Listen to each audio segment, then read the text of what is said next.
Hello, everyone, and welcome to today's webinar, Glassware Washers and Result Reliability, Wash Worry Away. I am Marie Stone of LabRoots, and I'll be your moderator for today's event. Today's educational web seminar is presented by LabRoots and brought to you by LabConco. To learn more, visit labconco.com. I'd like to now welcome our speaker, Jordan Henderson, Product Manager, LabConco Corporation. Jordan, you may now begin your presentation. Hello, everyone. Thank you for taking time out of your day to listen to my presentation on glassware washers and results reliability, washing your worry away. My name is Jordan Henderson. I'm the product manager for the glassware washer line here at the LabConco Corporation in Kansas City, Missouri. On the agenda today, we're going to discuss potential sources and the impact of contamination and results carryover on results. We're also going to identify and discuss common highly sensitive analytical techniques that are found throughout a variety of laboratory environments. We're also going to identify and discuss common laboratory contaminants, things to look out for. And then finally, we're going to discuss how implementing a laboratory glassware washer can help provide consistent, reliable results and sort of serve as a buyer's guide for when you're evaluating and assessing whether or not a glassware washer will work for you. So really the first question that we need to ask is, what is carryover? So really this is a term used to describe a certain type of contamination. Oftentimes this can be broken down into two segments. We have sample to sample result carryover, and then we have reagent to sample carryover. Now the first type of carryover, the sample to sample, is really when a previous sample is present in subsequent runs of a workflow or an experiment. Oftentimes, this manifests itself in dose peaks during blank runs and is really responsible for generating a lot of false positives in subsequent runs of the experiments or workflows. The second type, or that reagent to sample carryover, is basically subscribes to continuous run instruments, so high throughput, high volume instrumentation, where potentially aspiration errors can happen and then missampled reagents are present in subsequent runs as well. Why should you be concerned with result carryover? Well, contamination obviously is a very important issue, and it's a serious issue that should always be considered. Obviously, carryover will result in errors in analysis. And quite frankly, as a laboratory professional working in a laboratory, results are really the product that you're responsible for. When you don't have quality results or consistent results, this is obviously going to call into question the reliability and quality of your laboratory. And more importantly, this is going to cost time and money. So it's going to cost money having to redo experiments or workflows, wasting money on reagent. And then also, it's going to waste a laboratory professional's time by having to redo experimentation, troubleshooting the analyzer, making sure that QC calibrations are done, things like that. When trying to limit sources of contamination, it's important to be aware of where these sources of contamination can actually come from. In a general lab environment, there are a variety of environmental factors that we should just be aware of. Humidity, temperature, the presence of light can all have a negative impact on sample quality in the laboratory. There are a number of molecules or tests that are very sensitive to these factors. Specifically, bilirubin testing is very sensitive to light, as well as vitamin testing. So it's always essential to maintain environmental conditions from sample collection to analysis to really ensure you're producing a quality result. The presence of substandard reagents in your experimentation is something to always be aware of as well. When using older expired reagents, those can have a negative impact on the quality of results that you're producing. Obviously, for reagents that have a manual component and they have to be prepped, proper preparation of those reagents is very, very important, because that can also impact your results. And then, of course, when it comes to purchasing or acquiring these reagents for your experimentations, It's always important to make sure you get them from a reputable dealer that is focused on quality, because if you are getting cheaper, less quality reagents, that problem is going to manifest in your results because you're inheriting a quality issue from that manufacturer. Another source of contamination is the laboratory professional itself. When it comes to personnel contamination, that really depends, or is really dependent on the use of personal protective equipment. In the case of face masks and gloves, really limiting the contaminants being exposed that way. Additionally, when you're dealing with laboratory professionals, not every laboratory professional is going to do the same workflow exactly the same way every time, and that definitely is the case from person to person to person. So there's just more opportunity to go ahead and introduce potential contaminants that can negatively affect your results. Instrument contamination as well is something to be considered. Again, I had previously mentioned that in cases of instrumentation that's really automating a process, when those processes missample or there is a problem, something breaks, there's a potential to expose certain modules or steps in a workflow to unexpected reagents or samples that can potentially negatively affect your results later down the line. Finally, it's worth mentioning visitor entry, obviously locking down an area, limiting the exposure of people coming in and out of your laboratory can further reduce the introduction of contaminants into your lab and therefore provide a better result at the end. And finally, dirty glassware is something to always be considered when trying to limit the exposure of contaminants into your experiments. Oftentimes, residual chemical contamination remains on glassware, which will negatively impact the results that you're trying to produce.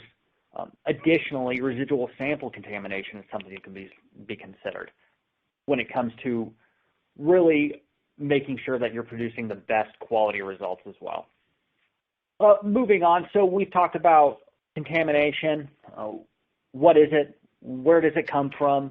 What are things to be looking out for when it comes to reagent and sample contamination? Now let's talk about some procedures that are commonly found throughout laboratories, that are super sensitive to potential exposure to these types of things. So here's a list. We're going to talk about HPLC, ultra-high performance liquid chromatography, supercritical fluid chromatography, liquid chromatography in conjunction with mass spectrometry, and then polymerase chain reaction just briefly. So what is high-performance liquid chromatography, or HPLC? So obviously, it's just a technique used to separate, identify, and quantify components in a mixture. This technique is a pretty ubiquitous technique found throughout laboratories, but it's especially found in analytical laboratories. In general, the HPLC procedure involves pumps moving solvents containing a mixture of compounds through columns, which is known as the stationary phase, that is generally comprised of absorbent materials. When those components actually hit that stationary phase or the absorbent material, they will interact differently, causing them to separate into their individual components. Then we can later identify those. This is commonly found in research settings, medical settings, and manufacturing settings. Moving on to ultra-high performance liquid chromatography, or UHPLC. It's really a very similar method to liquid chromatography, and it's still trying to separate different compounds found in a mixture. However, it's really kind of just utilizing a higher pressure to pull apart those compounds in that mixture. Again, this is going to be commonly found in a pharmaceutical, medical, and research setting. Moving on to supercritical fluid chromatography, or SFC. Again, we're still using principles similar to high-performance liquid chromatography. It's just the main difference here is that supercritical fluid chromatography uses a supercritical fluid, such as carbon dioxide, as the mobile phase. This is used in the analysis and purification of specifically of low to moderate molecular weight compounds, those that are thermally liable, and chiral compounds as well. This is a less used technique, but it's definitely used in a lot in the pharmaceutical sector. Moving on, and I know we've just touched on a few chromatography techniques, but definitely wanted to sit here and hit on the liquid chromatography and mass spectrometry method. So obviously with the liquid chromatography, we're separating out compounds in a mixture, again, using the mobile phase and stationary phase interaction to pull those compounds out of the mixture so we can identify them. But liquid chromatography, mass spectrometry, we're actually then pairing that with mass analysis as well. This is used to analyze a variety of compounds, biochemical, organic, or inorganic compounds, and this can commonly be found and is used in biotechnology, the environmental sector, food and agriculture, and cosmetics as well. Another sensitive analytical technique that is found in a variety of laboratories is going to be your polymerase chain reaction techniques. This technique is really designed to amplify and target a specific sequence of DNA and RNA. The two main ones are going to be real-time PCR and then quantitative methods, which is also known as endpoint PCR detection. This is used to analyze the following compounds. It could be pathogens, so it could be bacterial pathogens such as E. coli or Salmonella species. It could be a virus, could be a hepatitis virus or a norovirus. And this technique is going to be commonly found in biotechnology, the medical field, specifically the clinical lab, the food industry, and also found in research settings. Now that we have identified some pretty sensitive analytical techniques, I think it's definitely worth our time to just identify and be aware of common contaminants that are found throughout the laboratory. Some of the residual contaminants that we often see are solvents.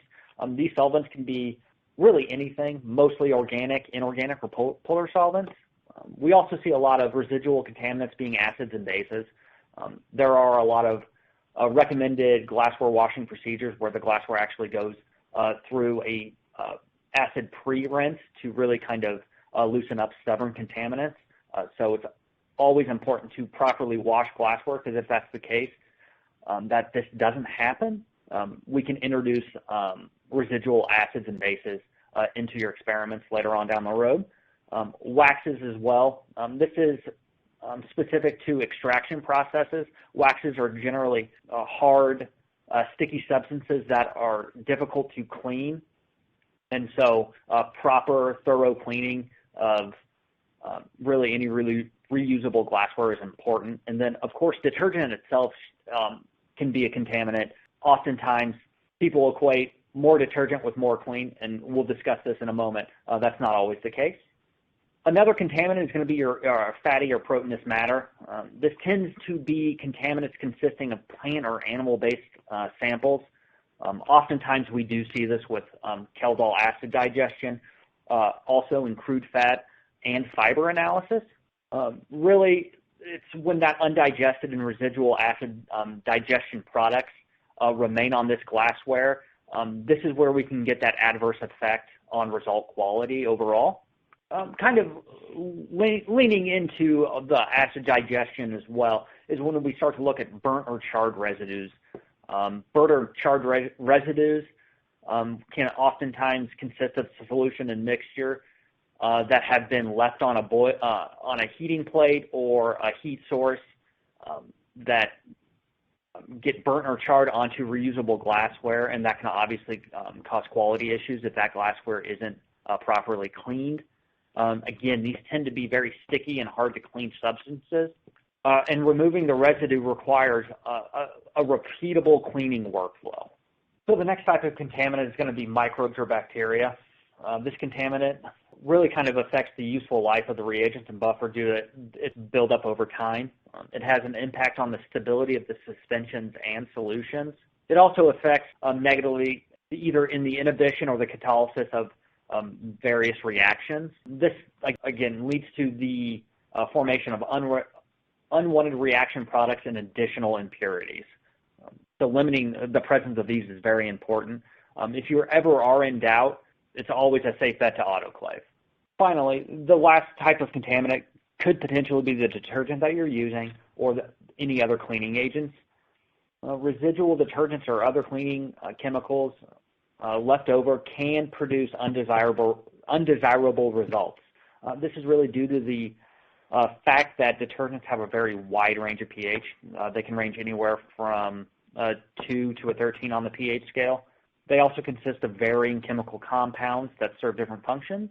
And also, detergents can be enzymatic, so they can have a pretty negative effect on any chemical reaction that you're really trying to control and produce a specific product. When in doubt, less is more. Adding more detergent doesn't mean you're going to get more clean glassware. So speaking of detergent, I think it's important to kind of understand the role of detergent when it comes to producing clean glassware as well. Really, the main parts of glassware are surfactants, carriers, and chelators and builders. For the most part, surfactants or surface active agents are just molecules that consist of the hydrophilic heads and hydrophobic tails, and really they're responsible for reducing the surface tension of the solution that they're in. This helps kind of sweep away potential contaminants that are being lifted off of the glassware that you're trying to wash. Another part of a detergent is something known as a carrier, and this really just aids in dissolving soil on glassware. Moving on, chelators are another component that are often found in detergents. Really what a chelator does is that it binds to free metal ions, and then it sequesters them and allows them to be removed from a surface in a solution, like down a drain. And then, of course, we have our builders. And really a builder is a part of a detergent simply to emulsify, buffer, and soften contaminants in the water. So when trying to identify what type of detergent that you should use, we do have this chart here on the screen from a general sense, what detergent is going to work best for whatever contaminant you're trying to remove. When it comes to heavy scales, strong mineral acids, a 0 to a 2 on the pH scale is going to be preferred. When dealing with salts, oxides, and metallics, mild acids are preferred. When trying to remove light oil and other neutral particulates, really detergents that fall between a 5.5 and an 8.5 on the pH scale are going to be preferred. Mild alkaline detergents, anything from an 8.5 to 11, are going to be used to remove oils and films. Most commonly, especially in the laboratory setting, detergents are alkaline in nature, falling between this 11 to 12.5 pH scale, and these are going to be used to remove natural oils, fats, and resins. And then anything stronger than a 12.5 is going to be considered corrosive, and these are going to be used for heavy greases and soils. Obviously, when you're picking out your detergent, you're trying to remove something, but it's also important to take into account the substrate that you're trying to remove that contaminant from. When dealing with aluminum soft metals, mild alkaline to modestly acidic detergents are preferred. When it comes to mild steel, it's just important to control corrosion, so we have to make sure that things are properly rinsed and dried appropriately. When considering plastics, plastics are plastics. They're resistant to a broad range of aqueous cleaners. Now, when it comes to stainless steels, for the most part, alkaline detergents are the preferred method for cleaning stainless. And then when it comes to glass, borosilicate glass, this type of substrate is resistant to a wide range of detergents, and so it really lends itself to a variety of options. So moving on, why do we even need to implement a glassware washer? So there are a lot of benefits to implementing a glassware washer. And here in the next few slides, we'll go over kind of features to look for. Obviously, the reason why to implement a glassware washer is because a glassware washer is a product that is designed with laboratories in mind. The components that comprise this laboratory glassware washer will provide greater performance, increased reliability when it comes to glassware cleanliness. It has the ability to standardize and automate the glassware washing task. Glassware washers also are resistant to harsh laboratory chemicals that are found throughout the laboratory environment, and it will also limit the exposure to potential workplace injuries, like broken glass. So really, what should we look for when we're considering implementing a glassware washer? Really, we're going to look at the components of construction. Oftentimes, glassware washers are going to come built out of 304 stainless steel or higher. When it comes to longevity, reliability of the unit, always look for reliance on less plastic components. Moving on, when it comes to the actual, nuts and bolts of the glassware washer unit that you're considering, really the power of the pumps that are incorporated into this. The water circulation rate generally needs to be at 96 gallons per minute or higher, and the separation, and if they can separate the circulation pump from the drain pump, that's a plus because that limits the potential for cross-contamination of dirty drain water being recirculated by the circulation pump. When it comes to the heating level that you're trying to get to, the maximum water temperature is important because that allows water to further penetrate stubborn contaminants on glassware or whatever you're trying to wash. I would look for a minimum level of minimum temperature of 165 degrees Fahrenheit, which is 74 degrees C. That's still low. Oftentimes there are glassware washers that can reach 93 degrees C or 199 degrees Fahrenheit pretty easily. So that's what I would shoot for. Other specialized features, depending on what you're trying to wash from a glassware standpoint, whether you have wide mouth or narrow neck glassware, direct injection spindles are going to be very important. What this allows for is to properly clean Erlenmeyer flask and other narrow neck glassware by injecting a wash, rinse water into that piece of glassware to thoroughly clean the inside of that, so you're removing residual reagent or sample. Also, this allows, when it comes to drying, to go ahead and provide forced air drying into that glassware to make sure the inside is properly dried as well. When it comes to that drying phase or that drying step of that wash program, really need to be in the 70 to 80 degrees C range to quickly dry glassware. Very important. You don't want to wait all day just to have dry glassware. Also worth mentioning, the ability to incorporate pure water rinses. Again, there are some washing procedures that recommend it. There are other ones that require it. Having a glassware washer that can accommodate a pure water rinse from a water purification unit is important because that further removes impurities that might remain on glassware. Additionally, the user interface of the glassware washer is very, very important. Being able to interact with something, making sure it's user-friendly, easy to navigate is important because user frustration should always be limited, right?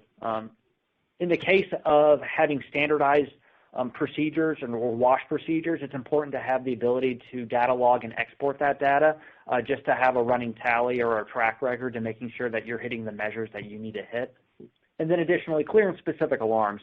Not having to go reference a manual somewhere else to see what's going on with your glassware washer is very, very important because it saves time, saves energy, and it saves frustration. Other specialized features include the potential to incorporate HEPA-filtered forced air drying, making sure that we're not pulling in dirty room air and blowing it on your newly cleaned glassware and then potentially incorporating that into workflows and then affecting your results negatively. The ability to monitor water quality is also very important. That will give you a real-time representation of, yes, my glassware is getting cleaned, and yes, I am confident that we can use this glassware over and over and over again and not have it negatively impact the results. Additionally, having a water softener. Having a water softener is important because water quality varies from region to region, from municipality to municipality. So if the case of water hardness, we're introducing potential contaminants that way, so using a water softener is very important. Additionally, having a robust ecosystem of accessories. Using a glassware washer should make cleaning your glassware as easy as possible. Accessories should be able to accommodate standard pieces of glassware and not so standard pieces of glassware like pipettes and graduated cylinders. So being able to adapt and change to the mountain of glassware that can be found in laboratories is important. All right, so just to recap, by implementing a glassware washer, you will be able to free up a laboratory professional's time by automating the messy, unwanted task of cleaning glassware. You will not only be able to do that, but you'll be able to produce repeatable, reliable cleanability results for your glassware. You can also standardize resource consumption, so from a water and energy perspective, and most importantly, you will limit the potential for workplace injuries with broken glassware by allowing the glassware washer to take over this task for you. Again, my name is Jordan Henderson, Product Manager for the Glassware Washer line here at LabConco. I thank you for your time, and I would like to open the floor to any questions. Thank you, Jordan, for your informative presentation. We will now start the live Q&A portion of the webinar. Let's get started. Our first question is, what are some common contaminants found in labware? That's a really good question. Common contaminants can, range widely. Obviously, I'd mentioned just residual contaminants from workflow, like acids and bases that are either organic or inorganic or polar in nature. It could be residual samples, anywhere from biological samples like serum and plasma to wastewater remnants from water that is going to be treated so they can properly treat that. Additionally, there could be proteins or DNAs on glassware, and especially residual detergent that is left over from the washing process. So those are just a few contaminants. Again, it's always important to be aware of the inputs that you're putting into your workflows and what you're using your glassware for, because then you can kind of quickly identify, hey, potentially this could be affecting the quality of our results because it's remaining in the glassware that we're reusing. Thank you. Next question.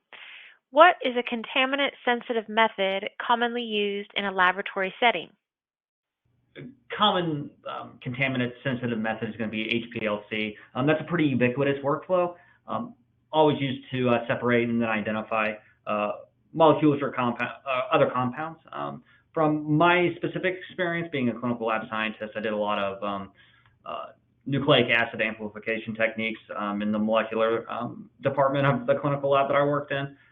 So that's one that I'm very familiar with, and it's always important to definitely be aware of those inputs, because when you're doing those amplification techniques, if you introduce mistakes, you are essentially amplifying that mistake, and then that definitely ruins your results and definitely takes time, money, energy to redo all of that work. So definitely those are some pretty common sensitive techniques that are used in laboratories. Thank you. It looks like we have time for one more question. What role does detergent play in removing labware contaminants?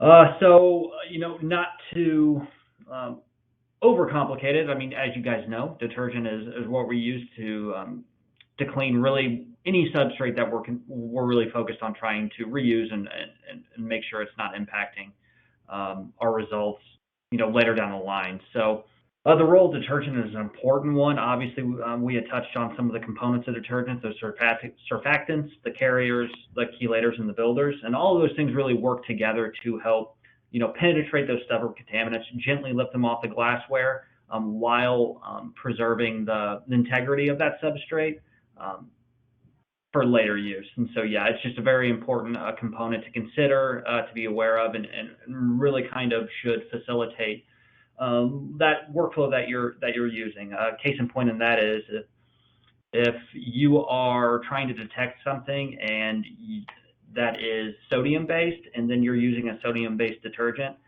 you're probably going to have to find a new detergent, because that residual detergent on the glassware, if it remains, is going to impact what you're trying to detect, so that could falsely elevate your results. So, yeah.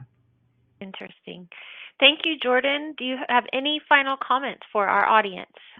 No, I just wanted to, again, thank everybody for their time today. I really do appreciate you guys taking the time, sitting down with me, and listening to my presentation on glassware washers and results reliability. So yeah, just thank you, and have a great rest of your day.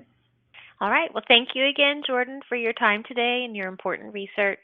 We would also like to thank LabRoots and our sponsor, LabConco, for underwriting today's educational webcast. Until next time, goodbye.